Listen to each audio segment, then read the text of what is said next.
Hello. Hello, we are in our post-can hangover phase. I did not envy anybody over there, honestly. So hot. So hot. I don't, I heard people were getting sick. People were getting sick drinking like someone said, like some guy said he had a couple of glasses of rosé and was out, like sick for 3 days because of no. heat exhaustion I and think that, dehydration. I think that can creep up on you so quickly. Yeah. And you just don't even realize it. And at a Could we work sound any event, older? right. Kids, you got to stay hydrated and put your sunscreen on. But I just don't see any, you know, not that I want to drag us down this road. I don't see any super positive recaps. I see the same old Mm-mm. story, which is the panels were boring, but the in between moments were the bomb. Like Yeah. everything happens in I the saw a fun shadows. thing that if you kind of spy around and see who's eating breakfast together, who don't already work together, you can predict What where deals people are are being. moving to, Mm, like mm, job hopping type mm. stuff, Ooh. which was interesting. I mean, that could just consume your whole time there, just watching that I go am on like the and queen trying of to. eavesdropping. I love eavesdrop. What did you Like call I it? get, You have a phrase. It's like ear wrangling. That oh, came that's up not at me. Nimbus in April that you were at. Ear hustling. Somebody Oh, called it ear hustling or something like that, and I just I loved it. get my family like rags on me all the time because we'll be out to dinner or something, and they're like, "Mom, you're like fully staring at that other table." You would rather be with them than us. No, no, I just want Listen, to more sit here and listen. interesting. Yeah, right. If you people were more interesting, then I would pay attention. Yeah. But that's interesting. And the other feeling I'm getting, I don't know if you've sensed this, 2 summers ago, it was creator is taking over the croisette and it is going to be boom, bam, bam. Everybody's excited about it. Last year was like, yes, still, we are in our creator moment era. This year, I feel like people are like, meh, like, yay, creators. But I don't feel like it had the zhuzh. I feel it was AI, I obviously, think it's the just a conversations given AI. now. Yeah, But yeah, I'm tired of talking about it. But but you sent to me, there was a creator effectiveness playbook that had like its big PR launch at Cannes. And this was a joint study done by WPP Media, System One, which is a research company, and TikTok. And it analyzed so many posts on um, TikTok. on TikTok. This is Right. So, TikTok only, but yeah. it's still interesting. Yeah. Before we dive into this, I one, two, three, four, five, I think seven. Yeah, I pulled out seven like takeaways that are all kind of interesting to talk through. But before we get to that, just like a funny little anecdote. So to download the report, you have to go through the System One website, and of course, it has a form that you have to fill out in order to get the report. And they Right. ask you what your company is and what type of company you are. And then I said agency, and then I said what type of agency. And like, okay, so they have this. I mean, this must have cost them so much money to generate, and so clearly showing that creators are important and something worth studying. And when I went to select the type of agency I am, lo and behold, influencer marketing agency is not an option. Womp womp. What? Let us just have a moment of silence for that. What is going like have we jumped the shark? Because I feel like in the last 2 years, influencer marketing agency, we saw start to mean talent management, which was irritating enough. But Yeah, and now I just think now there's this assumption that we've all been bought up by the big holding companies, and enrolled into there paid isn't, and just rolled up into or media, media media. agencies is just part of the greater whole, Well, um I think that's a or the miss, less obviously. not greater whole. Yeah. Yeah. I mean, and we've talked about that piece, but it's this, I find this now, I have not read the full study in full transparency. I have read breakdowns of it, and then I will go back and look at it after this because that seems to be the appropriate order of things. And you've done a really nice job. Talk about it. Talk about it first and read it. Shoot first, read later. That's my MO. But the highlights for me feel very like, no kidding. Like, some of these were, this first one though, actually, like, I guess kind of in my soul, I felt like no kidding, but it was really nice to have the data. Right. No, you've been shaking your fit. Okay. Yeah. First point, top line. Let's dive in. Headline, the measurement trap.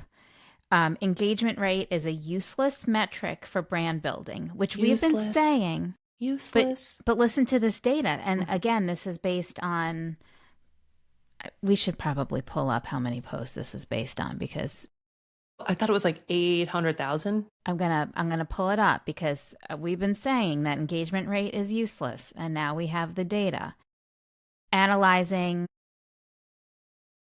1,217 paid TikTok ads across 8 markets, surveying over 180,000 TikTok users. That was what I was thinking of. Yep. Matching creative performance against more than 350 brand lift studies and covering an estimated 23.6 billion impressions generated by over 70 million in media spend. So this is like statistically relevant.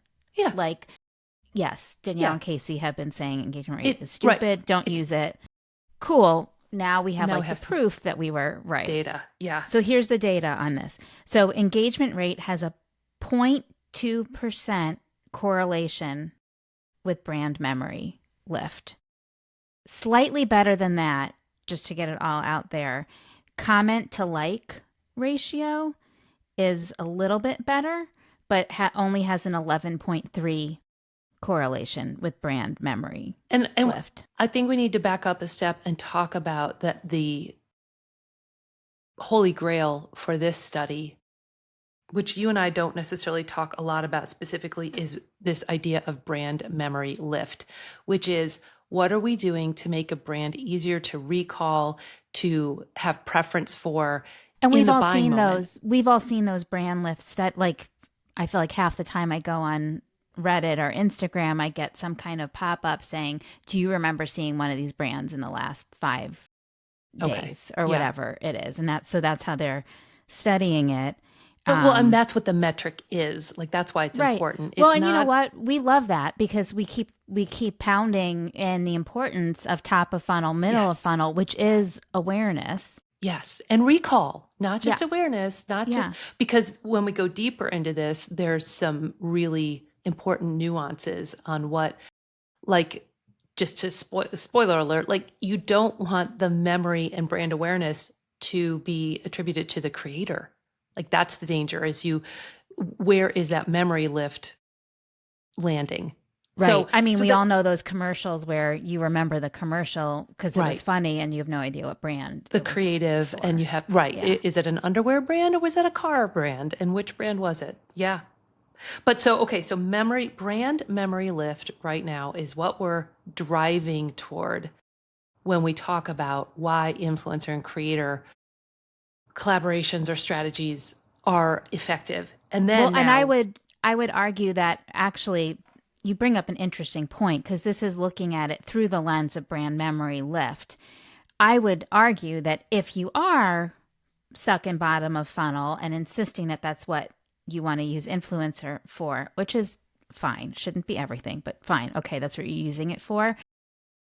I do think engagement rate is more important for that, because the influencers who are driving purchase have trained their audiences to purchase. You trust them as someone who's making a recommendation, and therefore you will have a higher engagement rate. And so the higher engagement rate will lead to better performance if you are looking at bottom of funnel. But if we are looking for brand awareness, we can officially say that engagement rate is useless. Is not predictive of brand memory lift, whereas bottom of funnel, it is more predictive because engagement is parallel to a conversion action somebody might take. If they're engaging, they're more likely to buy. And then just to which we don't know. Like, we're just kind of putting Yeah. that out there, but that's not the point of this And I study. just want to clarify here, just for the point, like, just to be totally clear on Yeah. everything. So we look at engagement rate at a couple of different places. We look at what is, before we engage with the creator, what is their average engagement rate on their content in general. And then you look at the actual piece of sponsored content and what is the engagement rate on that piece of content. And it seems to me that that is what this study is focusing on. Because it Yeah, says here, because marketers obsess over likes, comments, and views because they are easy to report, but these metrics do not prove a consumer remembered the brand. right. They could have been entertained, but entertainment is not the same as recall, affinity, taking action. Yeah. Yeah. So I love that one. Okay.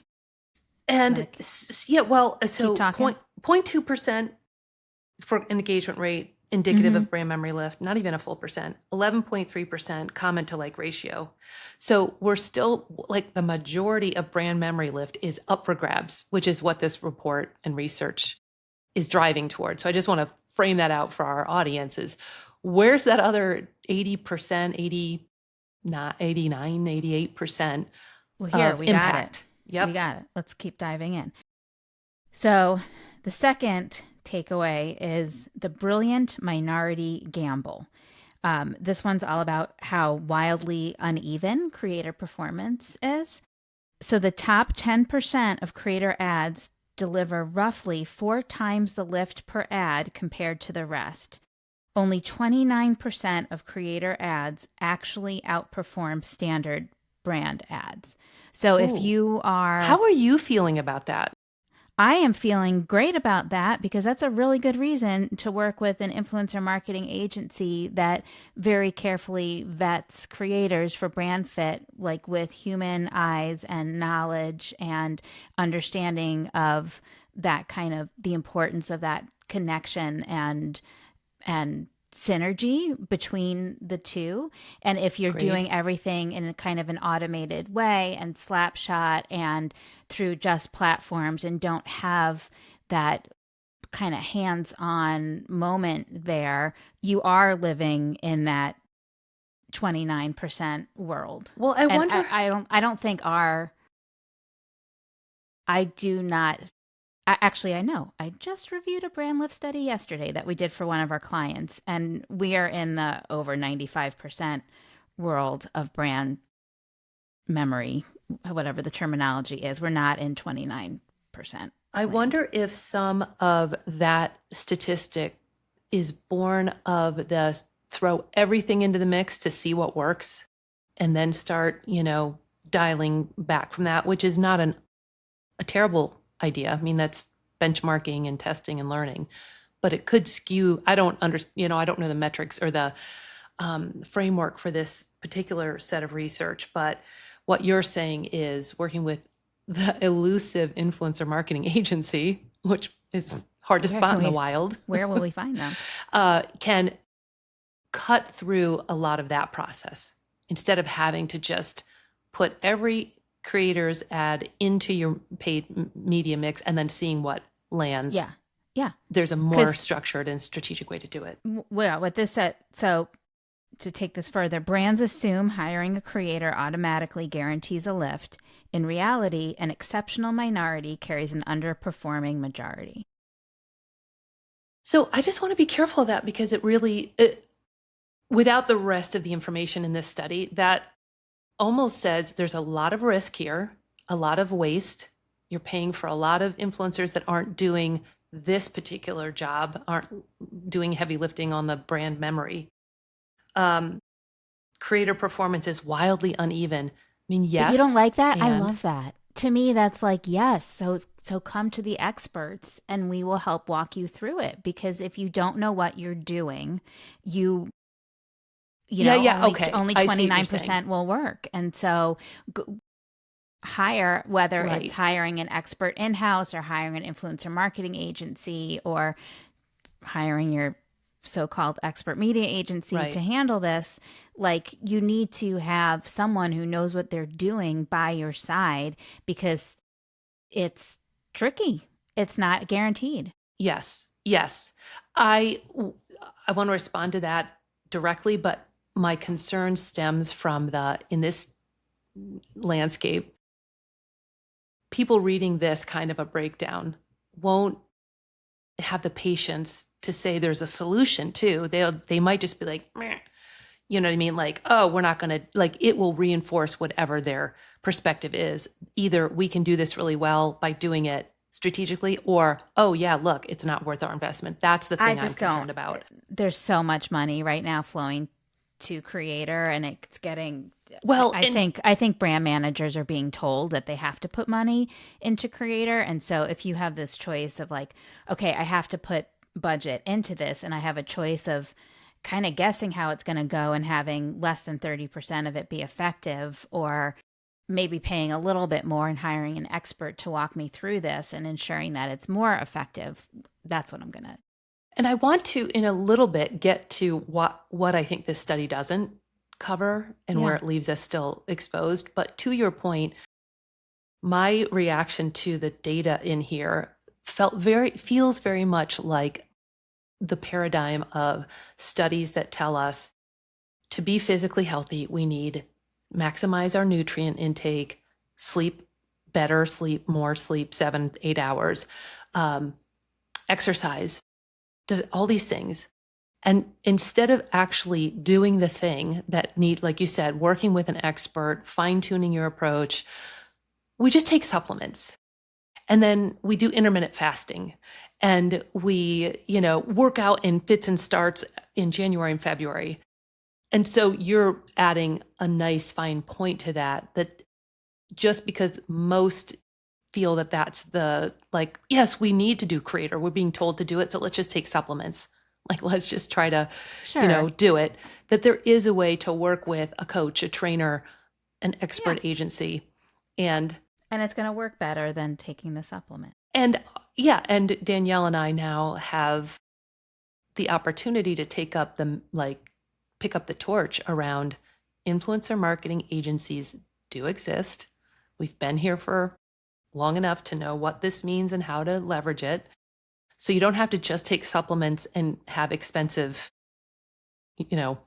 urine, as people like to say.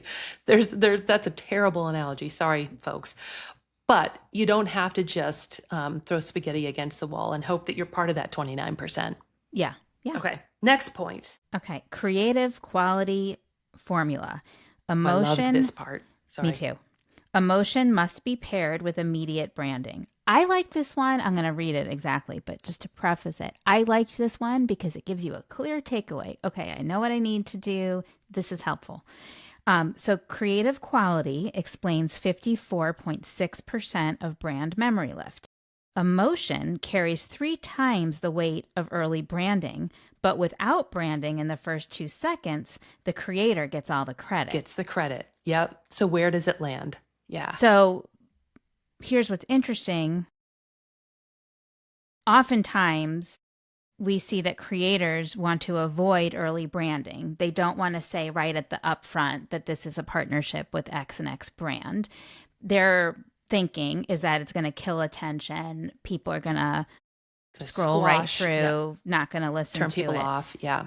The data is proving that it does not kill attention as long as it's integrated natively and done well. So this speaks to the importance. There's more to this point than just this point. Yeah, it speaks to the importance of working with creators who, have their kind of specialty feel, have that organic story that they're already telling, have the ability to weave brands into that in a seamless way. The right brands. Yeah. And if they're doing a good job, it's fine to mention the brand right away because it's still going to be entertaining and kind of meld in with like the general gist of what that creator does. It's not typically. Just the ad in front of us or the campaign we're running. It's that they've built the emotional territory.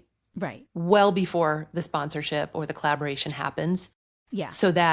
And then they have to be allowed, empowered, supported in blending the emotion with the branding in the right way so that it's not also overly just branded. I mean, I think we're going to talk about that, but we've had experiences, and this is where I wanted to go deeper into why this study doesn't maybe pertain to every brand that's looking for top and mid funnel impact. It is, I feel, a constant dialogue we're having with clients about the brief that is 35 pages and has single spaced 10-point font do's and don'ts and thought starters and sweepstakes language and all of this ish, that now it becomes so far from emotionally resonant when the brand expects all of that to be part of it. So that's where this falls short, this study. I don't know if it gives us enough teeth to go back to those clients and say, we'll talk about it. But Yeah. anyway. Okay, so let's go to the next one. This is so juicy. We could go on for a long time. Strategy versus follower count. Brand fit matters far more than creator size. Yes. Brand. Sorry, I'm having a little celebration over here. Brand fit drives a 58% increase in emotion and a 17% increase in attention, easily beating creator fame. Stacking fit, fame, and quality yields a 4 times memory lift. So, I mean, we talk about this all the time. The industry kind of defaults to this using a follower count as a proxy for It's reach. Another vanity metric that's easy. Right. Yep. But a smaller creator in a very highly aligned niche who's exactly the right fit is going to be much safer and more effective. Yeah. They bring power to, well, this is another place where we're getting very clear direction from this research. You have to find influencers who are a good brand fit, regardless of size. And then maybe you could scope beyond that. That could be a secondary qualifier. But you're doing, this goes back to strategy. You have to plan the strategy before you even post content or before you even give a brief.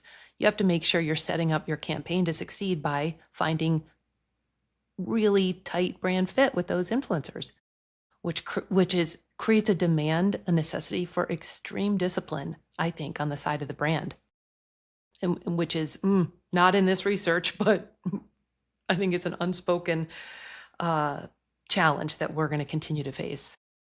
Okay, well, here's another one that gives you another to-do item. So yes. This is another prescriptive one.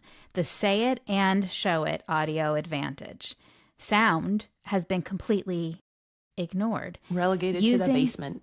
Yep. Mm-hmm. Using visual and audio brand cues together drives 2 times the early brand recognition of visual cues alone, yet 64% use early visual cues, while only 18% are using early audio cues. So are we saying then, I'm extrapolating from that, it's not just the visuals and the text overlay about the brand, but you have to say, I'm here with Honda. I'm driving a Honda today. Like, you have to be saying it in the voiceover to the camera.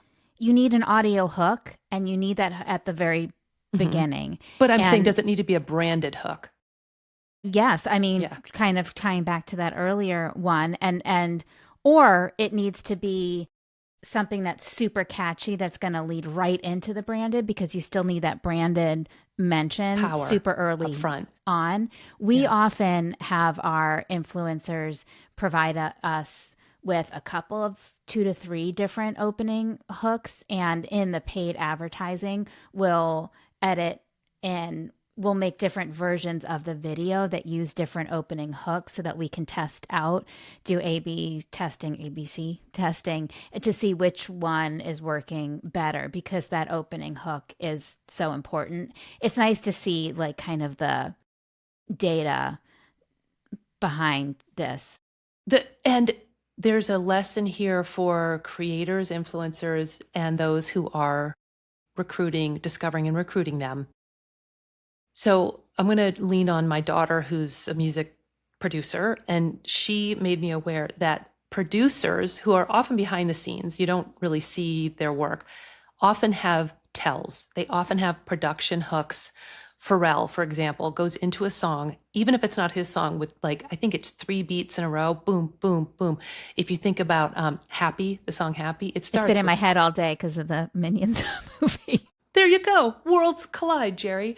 So this study talked about creators adopting a clear, almost production tell that is theirs. It could be, and I've seen this before, like when we're researching and we see one influencer who's like, listen, you have to go to blah, blah, blah. And everything starts with listen, listen, listen.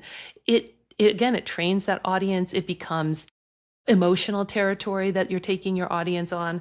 So yes, it's about get that brand up front, but that hook can and should be familiar territory. You should start to create familiar territory, and brands should start looking for creators who have that built in. Yeah. Okay. Okay, two more. This is the longest podcast we've done in a while, but this is so good. Juicy. We love this one. Over direction kills performance. Forcing corporate formats into creator feeds backfires. So what do we mean by corporate formats? Text heavy overlays reduce emotion by 12%. Hard calls to action drop performance by 7.3%. So brands are inserting these like rigid guardrails because it makes them feel safe, but the excessive words, the forced calls to action destroy the native entertainment value that the creator was hired for in the first place. And what I like about this, again, it's not vague. It's not give the creator a one-page brief and let them go. It's these specific things are detrimental, but let's link it back to brand memory lift and resonance. Because I would argue this is where I'm bringing in real world experience, that this is a lofty, ambitious research report that I will be curious to see if you would have success or if I would have success changing the minds of brands who come to us and say, we, like that brand manager, we just need to spend this budget on creator, and we got to be safe. We can't, like, we're not edging toward, anything that we can't control risk around, blah, blah, blah. So success means something totally different to those brands, right? Yeah. It is not brand memory lift that they're after. So that's where I call this whole thing, not into question, but into relevance for what really happens on the ground with brands who want to get the word out or partner with creators. Yeah. Thoughts? Yeah.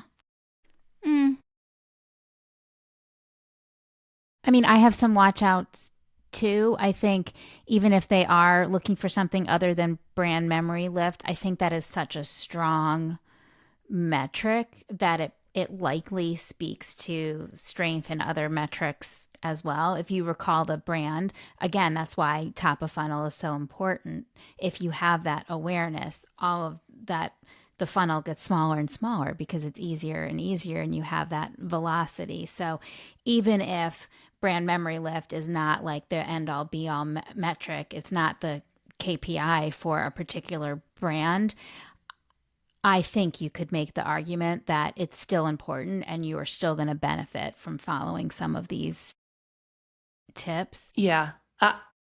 I like that in theory. And my hope is that I'd like to continue to change the industry back to, because again, I feel like a lot of this is things you and I knew 10, 12 years ago, now just being put on paper. But still, I know the reality is that there's a department or a C-suite financial numbers cruncher side of things that is only comfortable with numbers they can understand, and it needs to be reported to them in that way. And so the hands are tied of the brand managers rolling out these campaigns. They would love to be more savvy and effective as this report would show you how to be. And they have to manage the reality of a different language that they're having to code switch. So that's the only, not caveat here, but just when the rubber meets the road, the person paying your paycheck and funding your program who says, I want engagement rate and I want comments to likes. Okay, then we're going to do that. Well, sure. Yeah, we're not going to give away money. Okay, last one. The power of the social device, repeatable format, scale performance. So, and you were kind of alluding to this. Sorry, I'm like acting crazy. There's a little gnat flying around me. Making me crazy. I look, if you're listening, you don't see how crazy I look. A social device is a creator-owned signature format, so a prop, behavior, or catchphrase that signals the content structure instantly. This is very similar to that earlier one. So brands are trying to invent fresh concepts every time, but if you buy into a creator's existing repeatable format, you'll reduce friction and secure immediate platform fit.